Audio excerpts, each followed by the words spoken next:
നമുക്ക് തന്നെ അറിയില്ല, കുഞ്ഞുങ്ങൾ പരീക്ഷ വരുമ്പോൾ ടെൻഷൻ ഉണ്ടാകും. പക്ഷെ വലിയ ടെൻഷനായിട്ട് കുഞ്ഞുങ്ങൾക്ക് ഡിപ്രഷനിലേക്ക് കൊണ്ടുപോകും. മാർക്ക് കുറഞ്ഞാൽ ഡിപ്രഷനിലേക്ക് കൊണ്ടുപോകും. അങ്ങനെയൊക്കെ ചെറിയ കാര്യത്തിന് പെട്ടെന്ന് ദുഃഖിച്ച് ഓർക്കാൻ വരെയില്ല, കരഞ്ഞുകൊണ്ടിരിക്കുക. ഇങ്ങനെ കുറച്ച് കാലം കഴിയുമ്പോൾ അത് മനസ്സിനെയും ശരീരത്തെയും തളർത്തുന്നില്ല. The orphanage faced a financial crisis in 1989, putting hundreds of children at risk of being turned out onto the streets.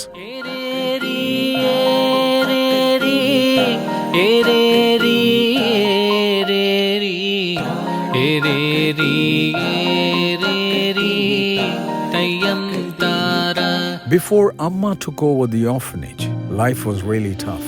We often went hungry and struggled to find a decent place to sleep.